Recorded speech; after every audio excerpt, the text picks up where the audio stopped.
very much in favor of the counting of points.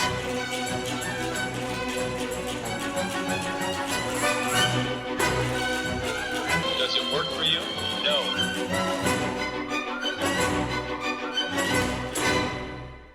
Hey everyone, and welcome to The Run Through, the figure skating podcast where we will run through all the things that made us kiss, made us cry, and in this case, made us wonder why we always have to talk about Russia.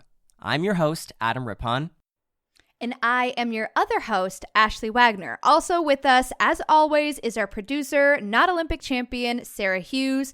She will be making sure that Adam and I get our facts straight. And typically, we do a segment with her called Fierce or Flutz, but because this entire situation is one big flutz, we will be skipping over that today. Yeah, so we're mostly just doing flutz today. Because as I mentioned in this episode, we're talking all about Russia. It's the figure skating powerhouse, now banned from competition. So, Ashley, why did we decide that we wanted to have this conversation? So we got some big news last week when the IOC, the International Olympic Committee, opened the door for Russian athletes to compete in international sports again. And there's just a lot of feelings about this. A lot to talk about, a lot to get into. There is. And I think it would help our listener if we could give a little bit of a timeline of where does this doping timeline of where we got to right now? Obviously, the ban has to do with the war in Ukraine. But there's this underlining tone of there's these doping scandals and the doping allegations. So where does that all begin? I think I would really like to start with, can you start back in 2014? You're there. What's going on? How did we get here? Sure. So basically, the gist of this is that a Russian doctor blew the whistle on statewide, state-sponsored doping. Russia eventually gets banned from the next 3 Olympics, Pyeongchang, Tokyo, and Beijing, but also from the World Championships. But let's be real, that was not a real ban at all. They were competing as athletes under a neutral flag. So Sochi, we saw Adelina Sotnikova win Olympic gold. We also saw Russia win the team event. After Sochi, Russia becomes a force in ladies figure skating. Sotnikova, Olympic champion. And then the next 3 years in a row, Russian women won the world title, including 2 full years of Evgenia Medvedeva going totally undefeated. And then in 2018, Russia went 1-2 at the Olympics in Pyeongchang. We're not going to, in any way, shape, or form, suggest that every single athlete, every single Russian athlete is doping. That's not what we're here to do. It's a lot more complicated. There's an entire system in place that we are going to break down. But what I do want to point out is that these athletes were doing things that not a lot of other competitors were competing. Veg and Zagitova could add a triple toe onto basically anything. Sarah actually mentioned that she saw Zagitova land a 5 triple combo in practice at the Olympics, which is just insane and really difficult to do. And my cheetah triple could never. Neither could mine. But from there, that is where we started to see the quads. So Adam, take it away. All right, so let's really kind of dig into it. So over the next 4 years after the Pyeongchang 2018 games, that's when we really see the rise of these quadruple jumps. And famously, it's that famous group of 3 girls from the Eteri Tutberidze team. It's Anna Shcherbakova, it's Sasha Trusova, it's Aliona Kostranaya. They come up from the juniors and they're dominant right away. They're sweeping the podiums. If the 3 of them are in the competition, they're winning the competition if it's just them in that event. That Russian dominance is totally solidified in 2021 at the World Championships, where they couldn't actually compete as Russia because of the doping sanctions, but they still were competing for Russia. Wait, what? Were they not competing as Russia at the World Championships? No, they competed as the Russian Skating Federation at 2021 World. So it was like, remember, it was like the little skating federation icon instead of the flag. Yeah. Oh, this is why I thought that they were competing as Russians there. That's right, because it's because they were competing as the Russian Figure Skating Federation. And so it's same as like Russian Olympic Committee in Beijing. It's like, it is Russian. Oh my God. I forgot about that even. Well, so basically they got banned from 2018 right. as neutral athletes, and that was going to be it. And then there was a bunch more that came out about them like covering things up in the process of the investigation and not fully cooperating. So they got 2 more years eventually. And so that's why the World Championships in 2021, the Olympics in Beijing and in Tokyo. Right. Well, I mean, this is another reason of why it doesn't feel like there's any consequence for the actions of this federation. I didn't even realize they were being punished. Exactly. Neither did they. That is right. And so, we get back to the craziest thing about this is that behind these 3 dominant athletes, there's always somebody who's ready to come up next.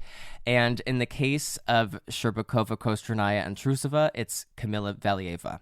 And so that takes us to Beijing, where the Russians show up at the Olympics, again, not really competing for Russia, but also actually definitely competing for Russia. And they have a ton of medal favorites on this team in the 3 disciplines, and they easily win the figure skating team event. It was a blowout. It was a no-brainer. So ROC wins the team event, the US gets silver, and Japan gets bronze. And then the medal ceremony is postponed, and then it's postponed again. And I remember it getting postponed because I was in Beijing, and I remember Rafael was about to go to the awards ceremony to get on the bus. I was going downstairs to the lobby in the hotel, and I saw Rafael turn right back around. He's like, something is up. And, I'm like, what does that mean? Raphael is a conspiracy theorist and our favorite conspiracy theorist. But... Right.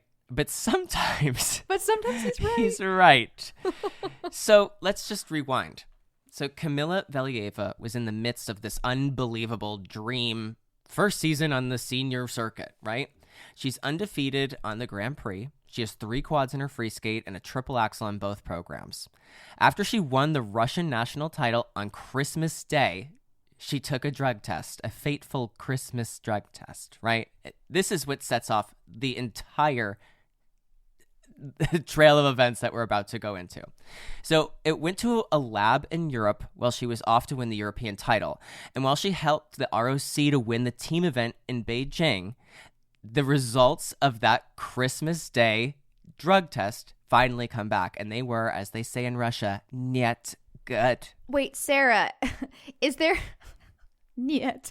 Is there a reason why there was such a delay getting that drug test back?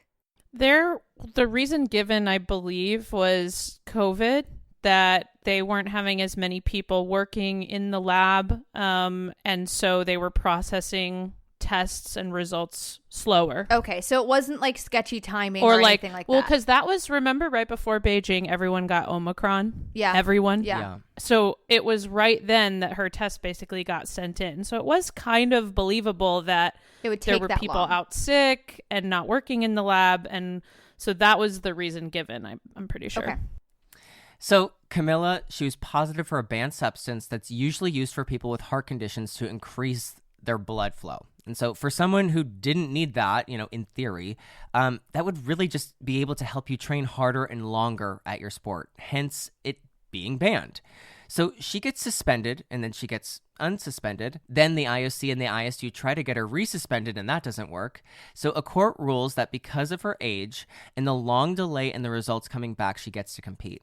So she wins the short program. Again, it's a moment where I feel like every athlete is silent, where she's skating of how does this happen? It's this shocking moment. One of the most shocking moments for me up there, like Tanya Harding actually showing up to the Olympics in 1994.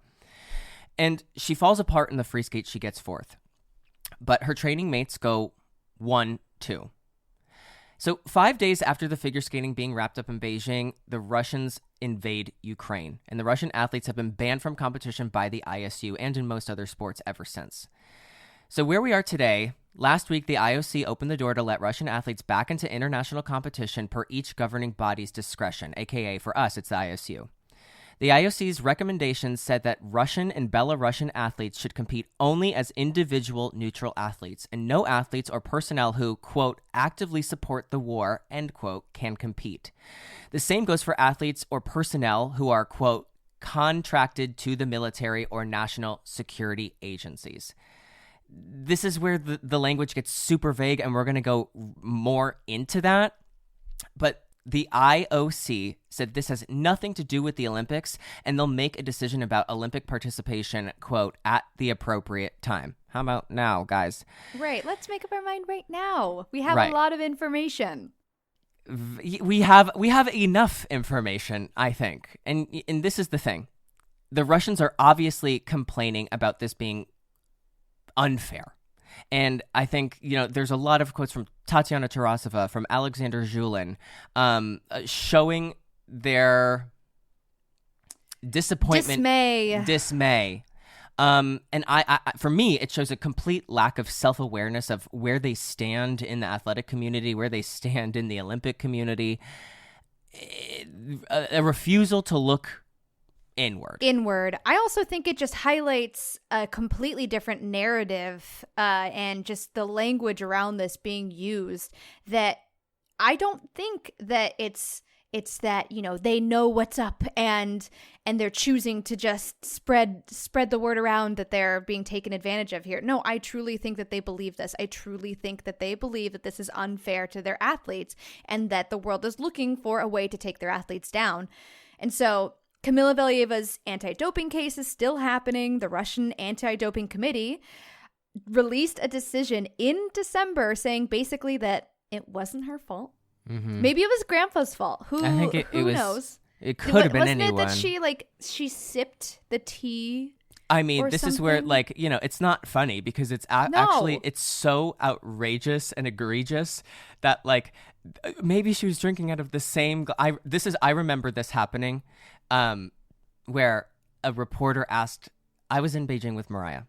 First of all, Mariah has no idea what's happening right now. Mariah was not in the team event. She was just going to her practice. Obviously, there's this hubbub of what's going on. She's at a practice, and there's this journalist that comes up to her, and they were like, Mariah, would you drink out of the same glass as one of your grandparents? And Mariah goes, yeah, of course. Oh, no, and I didn't see this. That's so unfair. It's so unfair, but also to the point of how ridiculous that what this claim is. And Mariah goes, yeah, of course. And they go, you would drink out of a glass? She goes, yeah, I wasn't raised in a barn. I know my grandparents aren't dirty. I would drink out of the same glass. And they're like, okay, thank you. And then she told me, she was like, I got asked this weird question. I was like, no. Okay. I was like, of course, this is my student saying that she was not raised in a barn when she was. A little Texan girl through and through.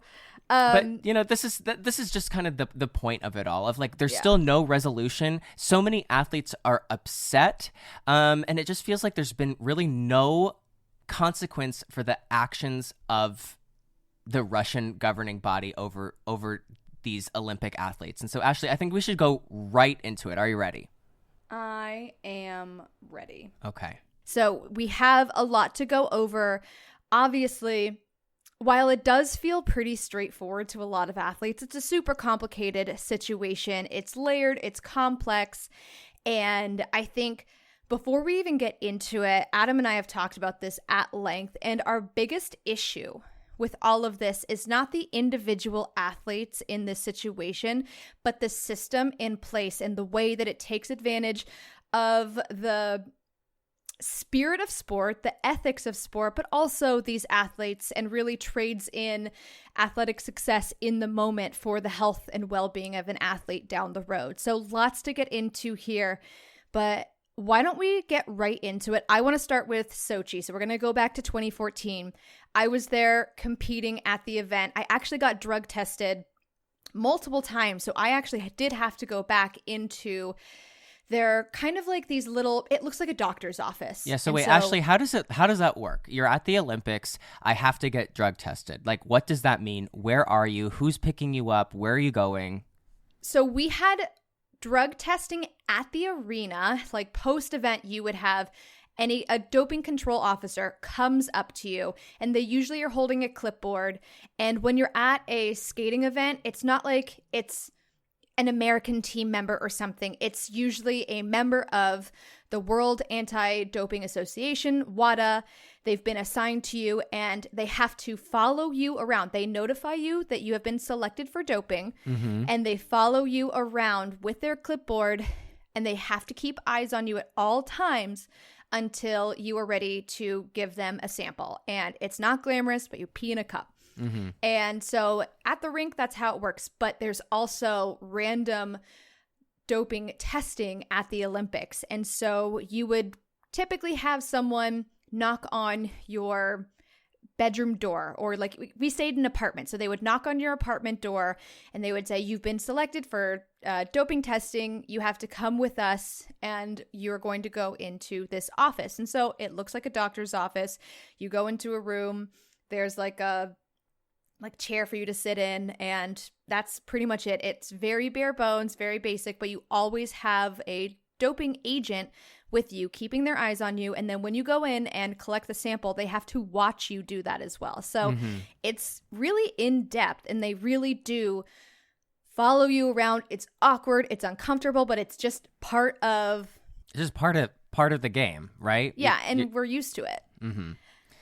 But I think that's the first, right off the bat, that's part of what is so frustrating about this entire situation, is just the hoops of fire that this system had to jump through to actually like switch out their samples. It is so hard in the moment to actually switch out a sample. You have so many eyes on you. There's such a system in place. So that being said, I don't know how you felt with the men, Adam, but for me, the Russian women were really not on the scene at all. And then all of a sudden we get to 2014 and the Russian women start really gaining some momentum and getting better and better and better. And we had Adelina Sotnikova, who found herself at the top of the Olympic podium. She was the first Russian champion ever.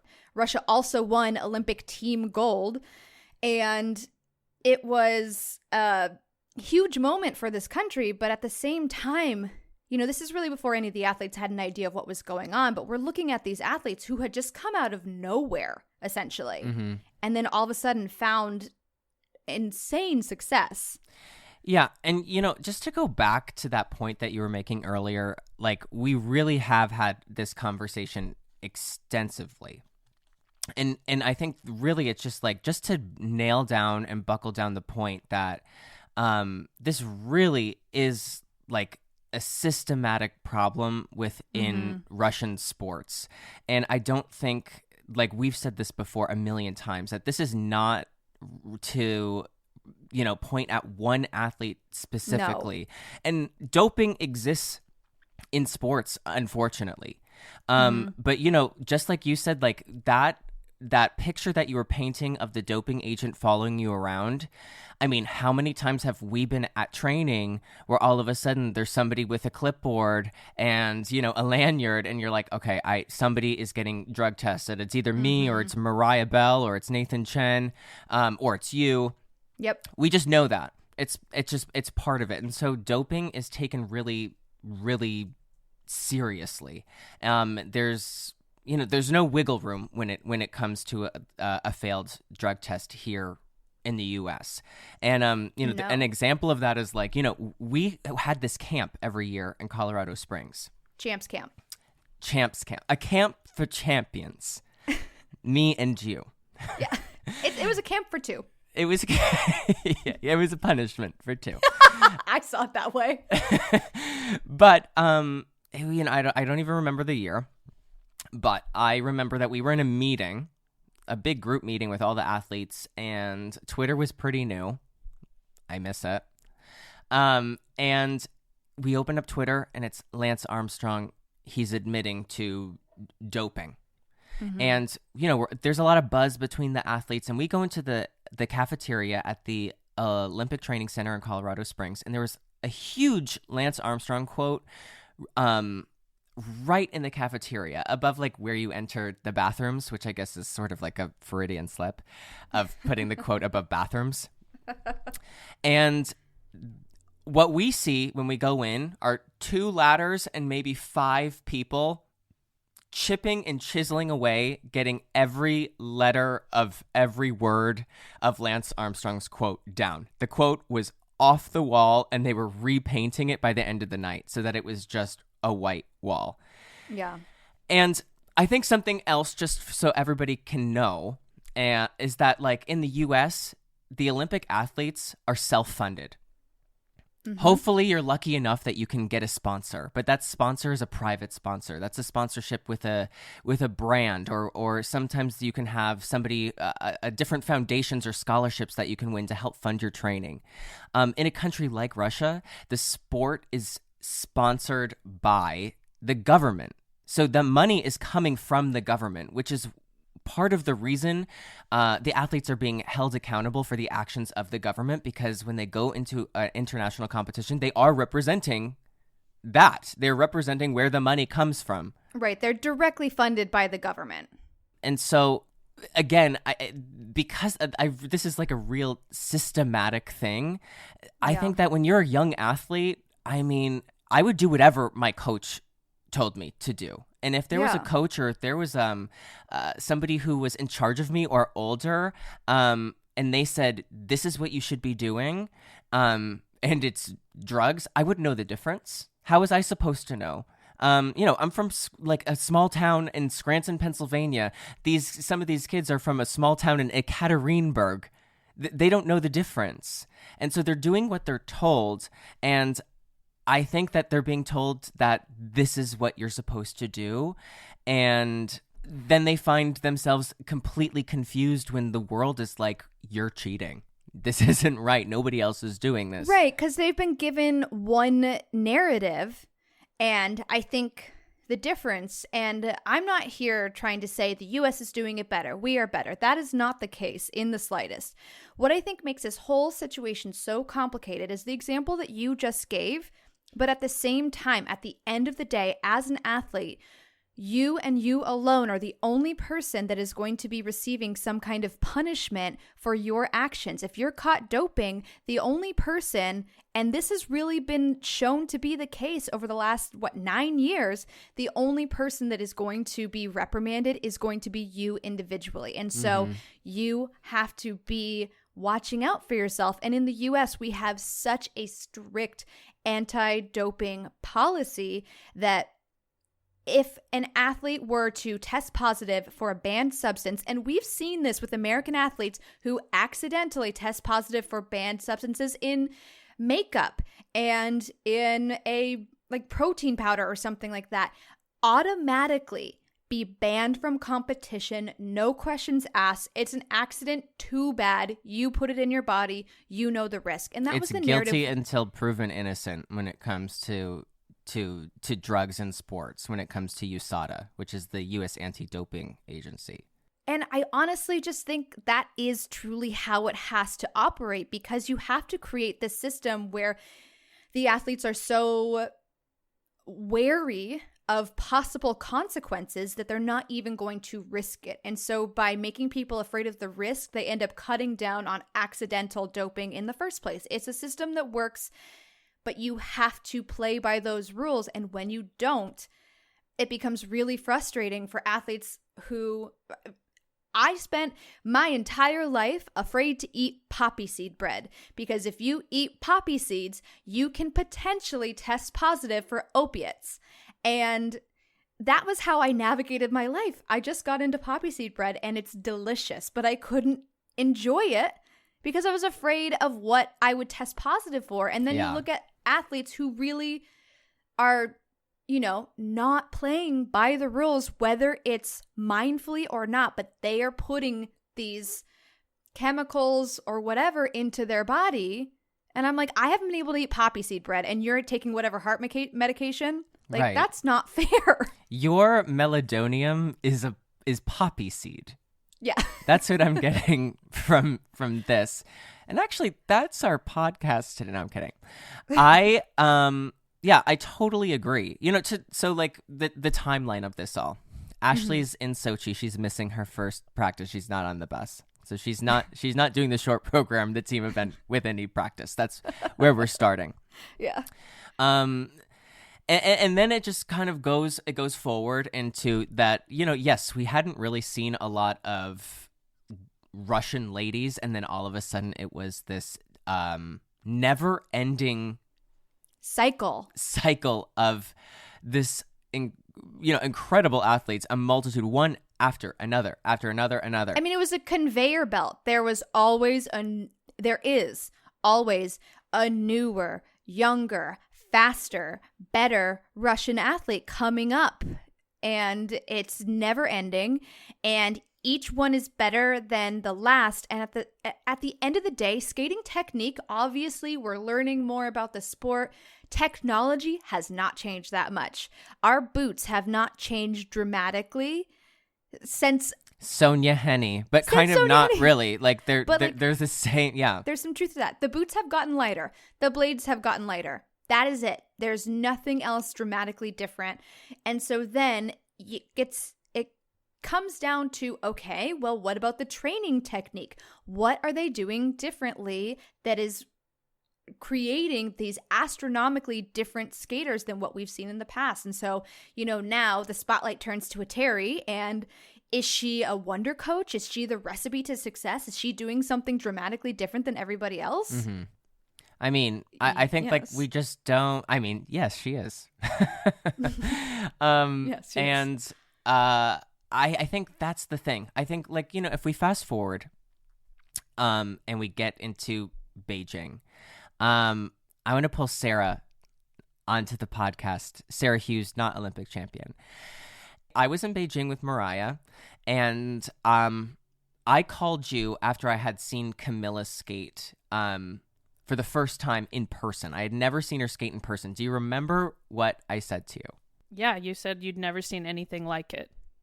Like, and that she was better even than you thought possible for a skater to be in real life. Even after we had watched, I think we had watched at least 2 of her Grand Prix together, Adam, in the fall. And I remember watching her win one, and we were like, we were really wowed by her already. And then when you saw her in real life, you were blown away. Like, she's so much better than we even thought.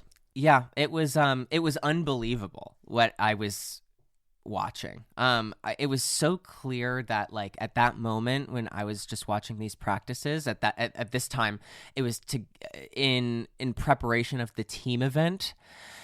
It was just so obvious that she was head and shoulders above everybody there. And I remember being on the phone with you, Sarah, and being like, this girl could afford a few major mistakes, and it still wouldn't be a question to me that she's going to win. And I mean, I feel like we should say like that's partially the quad jumps, but it was also partially something that you wouldn't ever attribute to something unnatural. Like, she actually had a lot of natural talent for her age. She was really musical.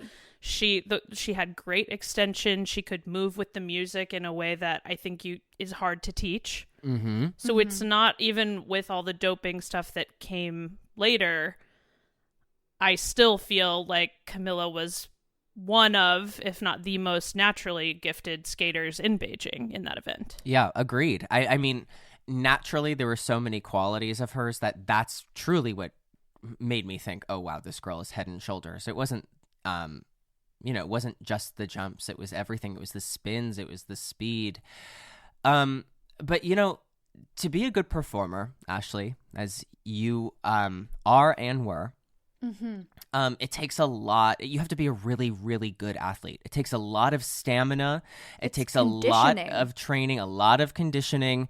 For you to get to a place to be able to perform really well at a competition, for you to feel like you had the energy, like how many run-throughs, what kind of training are you doing like leading up to that? It's a lot of energy. It's a lot of time. A lot of energy. And that's always my frustration when people are just jumping. It's not as hard. When you're jumping and performing, it's a completely different ballgame. I was doing at least one full run through a day, if not close to two. But then beyond that, I was doing so many different variations of sections in the program. I mean, the way that Raphael trained us, I would say we do have kind of a good eye into how Russians train and condition. Just in general, I think that it's very section based, but Raphael always insisted we did full run throughs as well. And so at the end of the day, I had probably done close to 4 or 5 full run-throughs per day.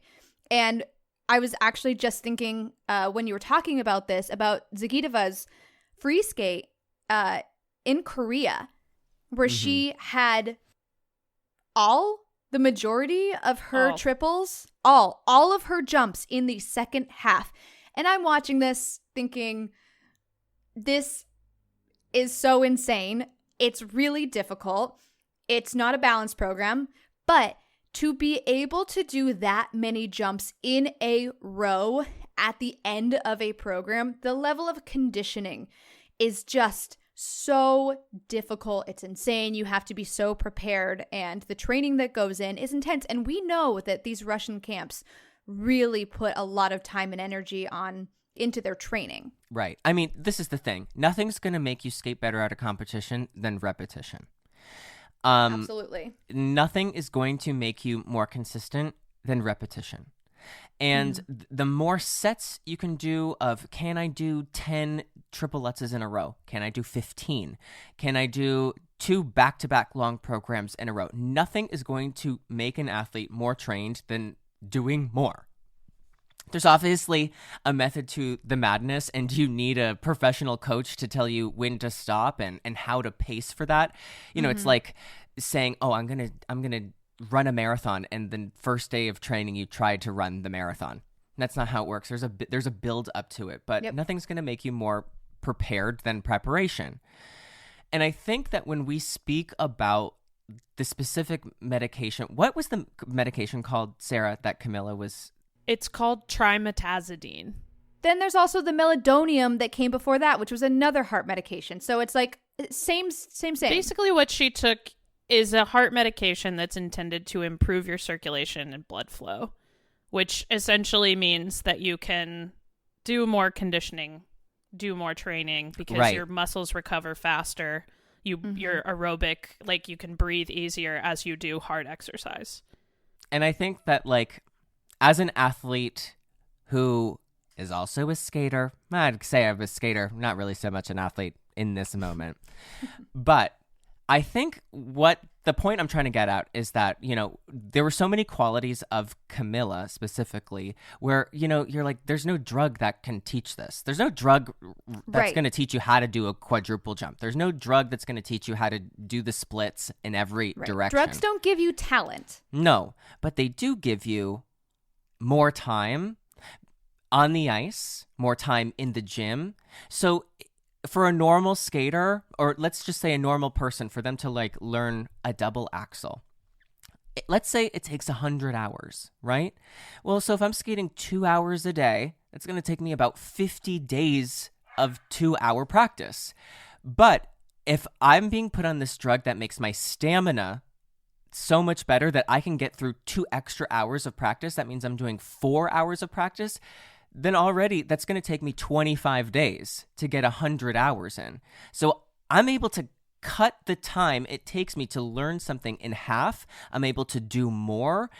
And that's where this drug gets really tricky and really frustrating, because the amount of time an athlete can spend on their craft kind of multiplies, and it's this advantage of getting so much more repetition in, which is also why I think like we have seen these young Russian athletes, these young girls, because I think girls develop way faster than boys, and I mean that mentally. Well, I have something to bring in about the development side of it, just as a female athlete. Yes. Another really important thing that I want to bring up is going through puberty messes up your jumps. It is inevitable, because when you have a small, young body, when you look like a little stick, you're going to rotate faster. You go through puberty, you get hips, you get boobs, your weight distribution changes, and with that comes a change in your rotation speed.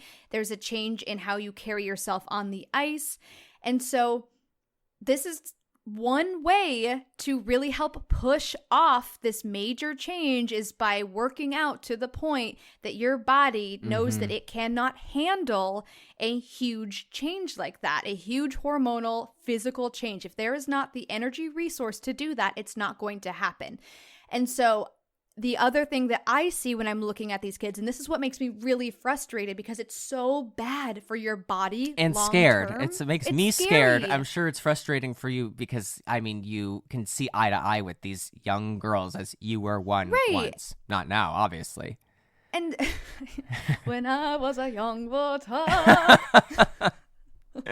But go on. Oh, but you look at these girls and they come onto the junior scene and they're 13 and they get to the senior scene and they're 17 and they're 18 and they look the exact same.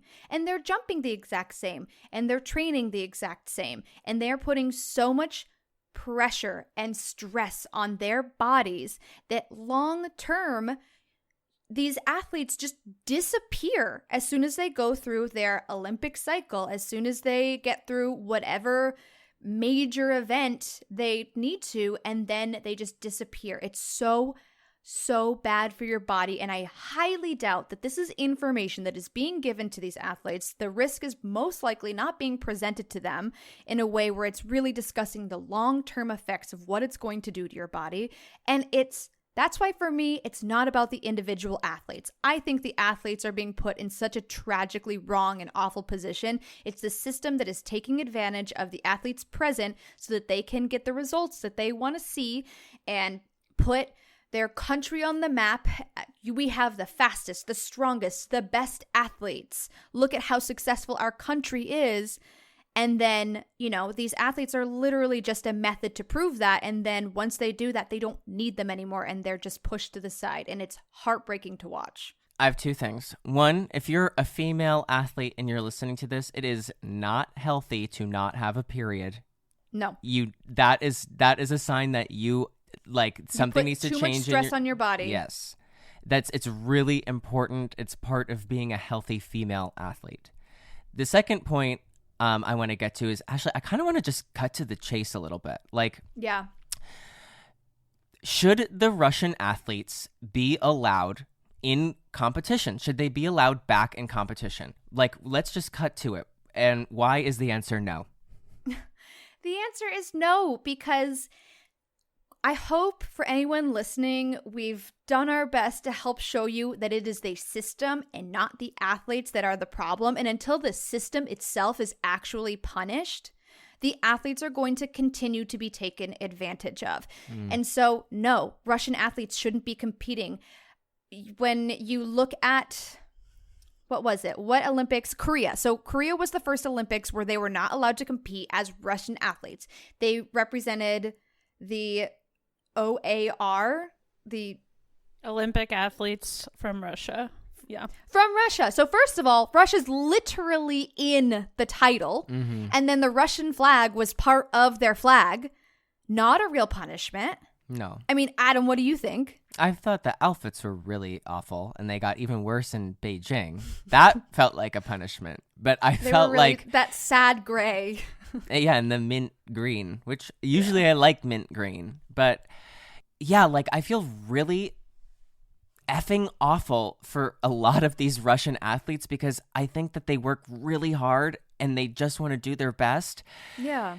But this is the problem, is that the Russian Federation and Russians in sports, the Federation is not being held accountable at all. There are no consequences for these actions.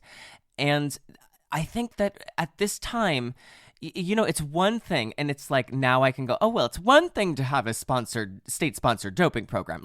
That's not the worst of it, right? So it's one thing to have that. It's another thing to then be kicked out.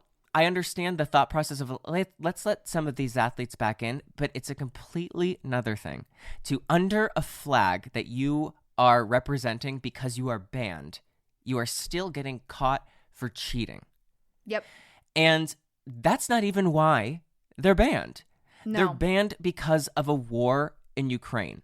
Obviously, we support the decision to take them out because of the war in Ukraine. But as an athlete, the real reason that they should have been banned in the first place was because the aggressive doping that seems to be ever present in every single Olympic cycle, both summer and winter. And it's time and time and time again. It's a slap on the wrist. They get to have their Olympic medalists come home.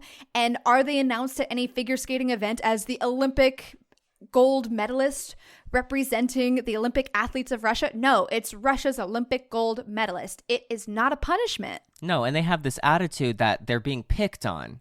And that, they're so far ahead. Of course, the only way to take them down is for us to find reasons of why they shouldn't be there. When I say we, I mean, this is the general, feedback that, if you watch a lot of Russian media, I'm saying this I'm literally watching Channel 1. I'm not. But, you can see the Russian take on this is that they're being picked on. And, we could even see it through a lot of different Russian skaters of our generation using that rhetoric on Instagram during the games in Beijing of we're with you. This is so awful. This is happening to you. Sorry, but if that was a US athlete, we'd be I cannot believe that you did this. You'd be ostracized immediately. Right. And I mean, in this case of a minor, nobody would let anybody who was around that minor, any sort of, coach or parental figure, there'd be a million questions. There would be 1 million questions. And, that person. And the coaches would be banned. 1 million %. 1 million%. And, especially in this instance where you think that, Terry most likely had a lot of the access of who was getting these drugs in her camp, who was worth the risk, and who would be worth the reward. Because I also don't believe that that there's pills in the pancakes, right? I don't think that everybody's just on drugs, or there's meldonium in the drinking water.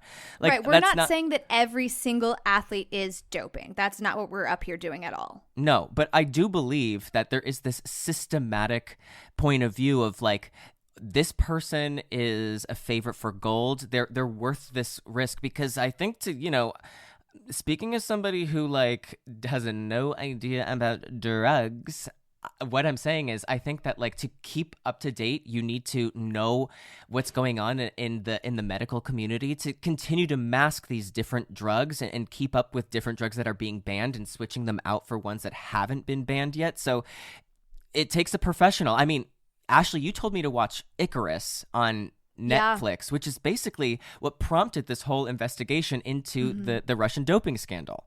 Yep. I mean, when you bring up that these doctors always have to be on the up and up of what is, fair game and what is not, it just takes me back to when meldonium was banned. And then a Russian ice dancer tested positive for meldonium.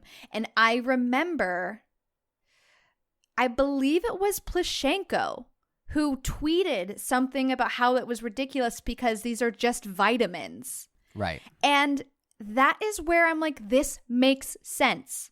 Mm-hmm. These are absolutely athletes who are being told this is good for your body. This is going to help support you. And do not think it's a sheer coincidence that the banned substance that a lot of Russian athletes were taking and had to stop taking because it was banned, a heart medication, and then Camilla later on testing positive for another heart medication. Right. I'm sorry, but they're connected, and the only reason they're upset is because they got caught. Right. And also, Julien, who can't keep his feet out of his mouth. He's addicted to having his feet inside his mouth. A dumpster fire of a human being. A complete mess, which is totally awful. But in Beijing, after the team event, there's just these totally, again, this is the self-awareness. There's these quotes of Julien saying something, I'm paraphrasing, that when they found out that someone on the Russian team tested positive, that he was like, and we knew it could have been anybody, which like is a completely mindless thing to say, of it could have been anybody. What the fuck are you talking about? No, it couldn't have been anybody. Everybody should have been clean on that team. What do you mean it could have been anybody? Which gets to the point of there was probably somebody involved where they're going, oh no, the medicine slipped up. Something didn't go right with my pill. Something didn't go right with my organization of the order I was supposed to take it in. Somebody messed up the timing. And that's where I think, oh, it could have been anybody, of like, they're on this schedule. They're on this schedule of what to take, when to take. There's somebody in charge of giving them access to all this stuff. And that's what's the most infuriating part. And it's also the part where it's like, this is so in the weeds, in the DNA of that system. And truly, the only way for it to stop is to stop it from its source. Yeah. I honestly think an outright ban is the only appropriate punishment. And I'm sorry, but for anyone who's like, but that's unfair to the athletes. No, you know what's unfair to the athletes? Being taken advantage of, having their physical bodies taken advantage of for the success of this system and this program. That is unfair. And so until you take away the whole reason why they're actually doing this, they're going to keep on doing it. And I think from then on out, there's a zero tolerance policy. And if a single athlete tests positive, once they're allowed back in, they're banned for the next Olympics, because there's like flagrant disregard for the rules that everybody else has to play for. And they have proven that time and time again, because they are systemically doping, and they have continued to do it even after they got caught. So it's not, oh, we should stop doing this. It's, oh, we just have to work smarter. Right. And, it's so frustrating as an athlete, because when you go to a competition, you want to do your best. And obviously you want to go and one day you want to be the best. And there's a lot of athletes, I'd say 99.9% of athletes who, when you are at the world level, there's this come to Jesus moment you're going to have when you're at a competition, and you're going to look at yourself in a warm-up mirror and you're going to go, well, I'm not Yuzuru Hanyu, I'm not Nathan Chen, but I'm going to do my best. And you're going to go, I'm going to just do my best, even though that my dream was like, I wish I could win. But like, you can look at these guys and they're athletes that are just going to be better than you. And you know what? There's a moment where, yeah, it can suck. But then there's another moment where it's so beautiful and it's so amazing, because you can see the ways that people have pushed themselves and they've bettered your sport. And it's what makes it so beautiful to me is like, that's what sport is all about. That like, you can see the creative tactics of people, what they do to like move the sport forward. How do they change the sport? How do they reinvent the way that they've seen skating themselves?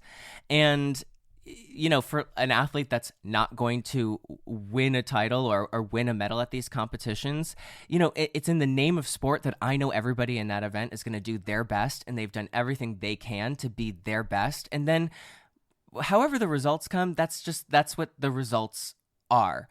And it's really frustrating as an athlete to know that not everybody in that event might be living by that same motto. That, yeah, I want to be the best, I want to be my best, but I'm going to do everything I can to do it correctly. And I think that's why at the end of the day, so many athletes have respect for each other.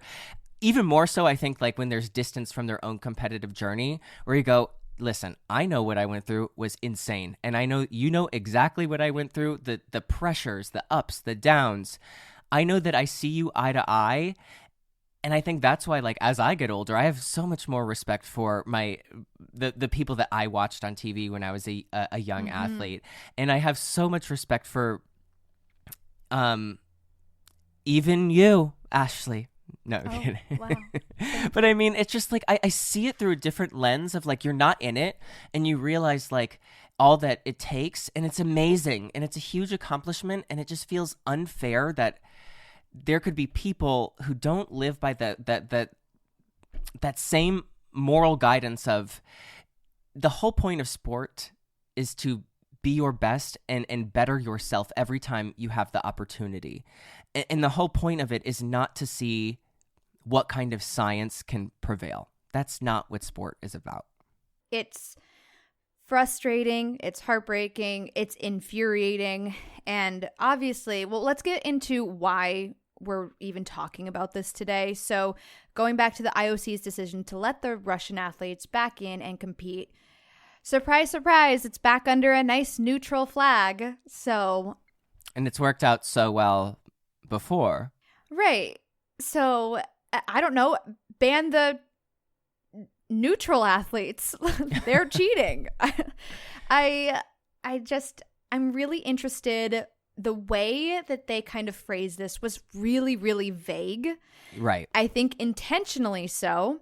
And I just think it's going to set them up for failure. One thing that really stood out to me was the point that they made that no Russian athlete could compete who was actively supporting the war in Ukraine. Mm-hmm. And that includes social media. And so you have to really hone in on this word actively, because I'm curious about the athlete. Mean? Right. When does that start? Is it while they're in competition? Is it the day that this release was put out?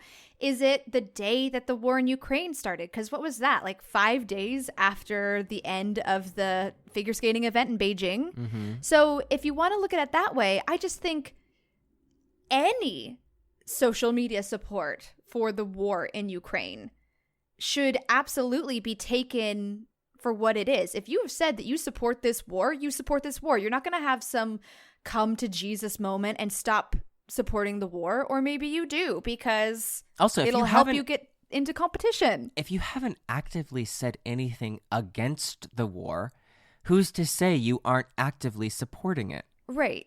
You don't always have to make it social media official. You don't have to be Instagram official with the war in Ukraine to actively support it, potentially. Well, and they didn't even define it. I'll just say they didn't even define what active support means when they said this, and social media isn't anywhere in it. So it isn't in it? No, they didn't explicitly say anything as to how you would measure what active support is. But I agree. So what does that mean? You don't have to post on social media to be actively supporting something. And that feels like the only way to trace it. Ashley, do you think that there's any place for Russian athletes who they're not actively supporting the war, whatever the hell that means, and they're willing to go the extra mile to go, I'm not doping, I'm competing clean? Do you think that there should be a pathway for an athlete like that? And if you do, what do you think that pathway looks like? Because I believe that there could be a pathway. I believe that if there's an athlete that is willing to do everything they can, I think that they should be subject themselves to constant doping tests. Yep. And I don't think that they should be allowed to compete or not compete. I don't think they should be allowed to train in Russia. I think the only way, you have to take the athletes out of this system. They would have to be willing to have no connections with this system. Because Russian figure skating is government funded, they would have to be self-funded. They would not be training in Russia. They would not be training with a coach that is funded or has any connection to Russia. They would be subject to additional WADA doping tests, not RUSADA doping tests. Mm-hmm. And I think at that point, then maybe they could be considered a truly neutral athlete. But if you have any connection to Russia, whether it be financially, physically, or otherwise, no, you're not a neutral athlete. Yeah, I don't believe that there is this neutrality at all. It's still a very I mean, up until the Olympics in Beijing, they were at these Olympic councils fighting to change the anthem that would be played if there was a Russian athlete under this neutral flag, and they changed it to a Tchaikovsky song, which doesn't sound like a punishment and sounds beautiful. And it was beautiful. Tchaikovsky is a great guy. Like I 10 knew out him. of 10, good guy. But I mean, this is the thing. They shouldn't be involved in decisions. Nope. They've lost that privilege. They've lost A voice. that. They should lose their voice and their say in what is happening here. And that's what I feel like we're seeing. And that's why it's super frustrating is anything that comes out from the ISU, the IOC, I just look at that and I'm like, the Russian Federation has had conversations with you about this. They have been part of this conversation, and it's so obvious to me. It was not a neutral decision to have neutral athletes. That is them throwing the dog a bone. Like, Right. they don't even deserve scraps. They deserve nothing. Yeah. They deserve to be isolated to reevaluate how will they move forward in the world. How will they move forward in the world of sports? Mm-hmm. It's yeah, it's a really frustrating thing, and I think that a lot of times when we see athletes who are like, I don't think the Russians should come back, again, this is not about any specific athlete. It's about No. like we should not let this like monster federation, this monster governing body who doesn't believe in the rules, that doesn't believe in the spirit of sport, we shouldn't let them back because they ruined the whole thing for everybody. Because Right. there's nothing enjoyable as a competitor or as a viewer to know that whatever you're watching isn't Real. isn't real.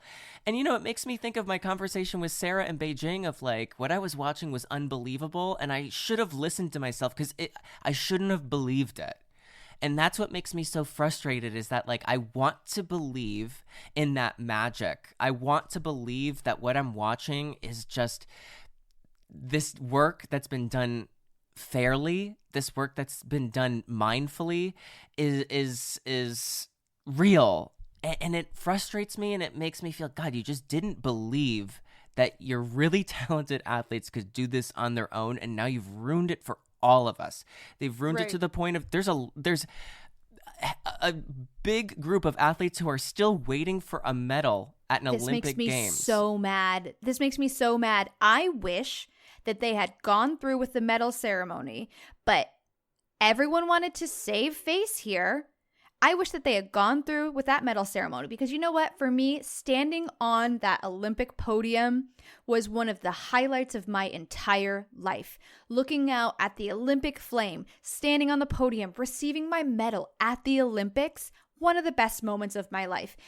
We have athletes who are potentially silver, maybe even gold, depending on where it goes, who will never get that Olympic moment. They had that moment, that memory taken from them, all because this team cheated and everyone wanted to save face. No one wanted to have to like go back and do it over again. But for me, it's like, give the athletes the moment. Go upgrade their medals later on, or don't upgrade their medals later on. Whatever happens, happens. But like, if you have to go strip every single one of those Russian athletes of their medals, that's on you because you let them compete. Period. Hard stop.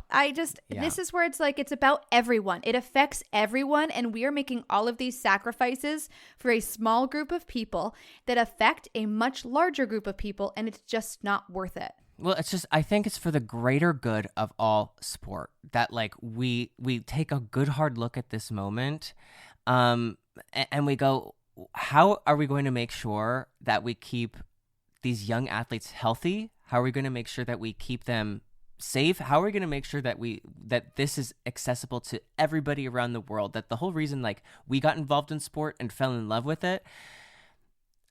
How do we keep that kind of magic alive? And I know that I've been using the word magic for the past few minutes, but like there's something really magical about seeing somebody push themselves to a limit. And it just breaks that spell knowing that, you know, they didn't. That Right, it's that not real. Right, it's not real. It's cheap tricks. You know, it's a lot to think about. I think we've kind of expressed our own opinions. We've kind of gone over the timeline of where we are. So it's a lot to think about. It's a lot to process. But I think for right now, let's button it up. Let's end this run through. This is a really long run through. This is an arduous trialing. It's arduous. It's a difficult run through. We're going to wrap it up. I just think at the end of the day, Adam, I just feel like both of us are on the side of the health and well-being of the athletes. We just want to see athletes cared for, taken care of appropriately, and also for every single athlete to be competing under the exact same set of rules and for everyone to be held accountable in making that happen. It's the accountability and the whole point of sport. I've said it before. I'll say it again.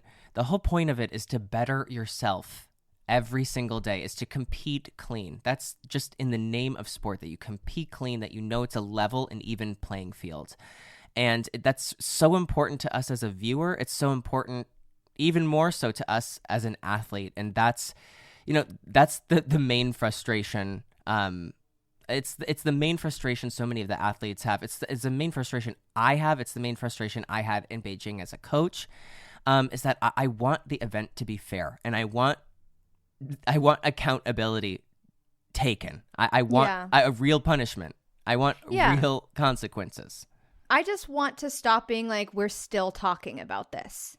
I don't find joy talking about this. It does not bring me any kind of pleasure to have to talk about why athletes shouldn't be competing. If you are talented, you should be able to show that to the world, but you should be showing it to the world under the same set of circumstances as everybody else. Yeah, so I totally agree. I would rather be talking about fiercer fluts, but that just wouldn't be sensitive or appropriate this week, and we're really trying to show that we are both of those things. Sensitive and appropriate. We're both. Can I ask you guys something? What do you Yes. think is going to happen? I know what you want to happen. Oh, I think exactly this. I don't think anything's going to happen. I think that they are going to come in with a new 3-letter acronym for Russian athletes at the next Olympics, and that's it. There's a part of me that's like, yeah, that exactly what Ashley said is what's going to happen, and we're going to roll our eyes. But there's a part of me that feels like this is a moment of reckoning where so many athletes and people around the world have just finally had it. That I believe that Ashley can be right. I hope that she's wrong. I hope that there is this moment where we look back and we're like, this is when something was finally done. But I don't know. I just think that it's only happening because of the war. And as soon as the war ends, nobody's going to do anything.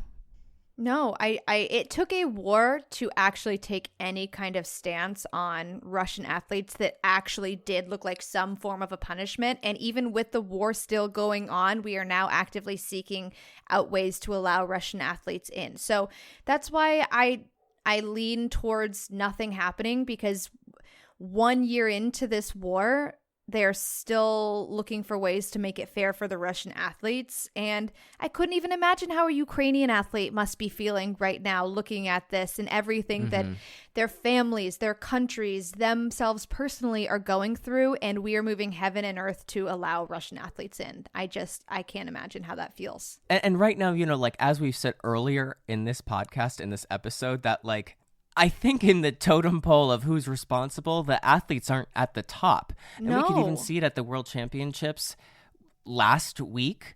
It feels like a lifetime ago, but yes, it was last week.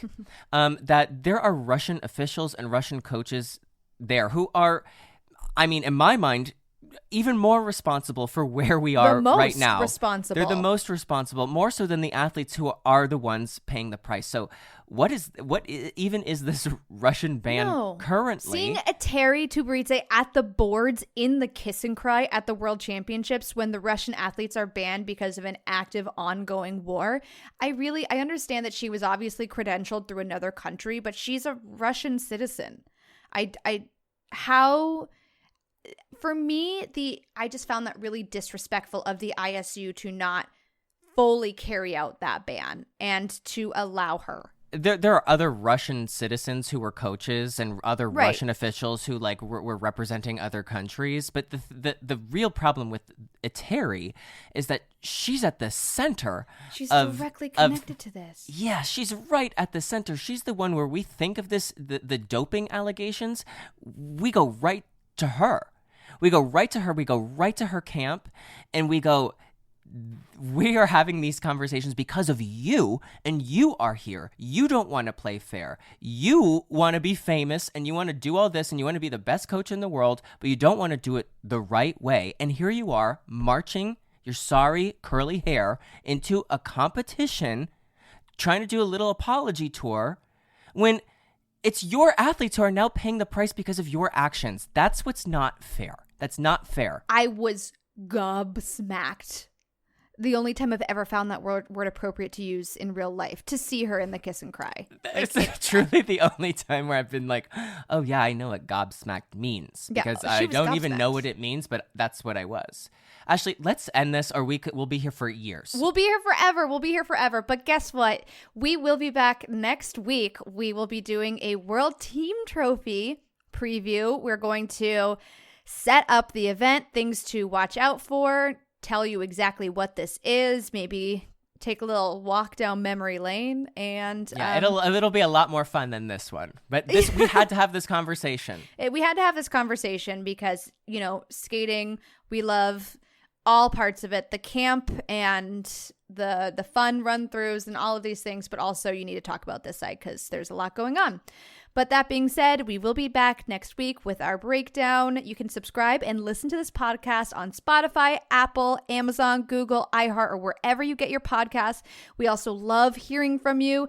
Reach out on social media with topics you think we should cover. You can find me at AshWagner2010 at Instagram as well as Twitter. DM us. We try to send out questionnaires and things. Just let us know what you want to hear about. And Adam, where can people find you? You can find me on Twitter at Adam Rippon. I think I'm not really on Twitter, so my Twitter's a little bit dead. So if you really want to reach out to me on Instagram. Send me a DM. Let us know what you'd like to hear on the podcast.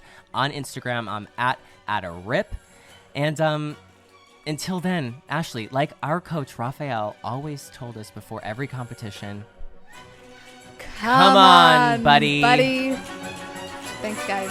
Bye.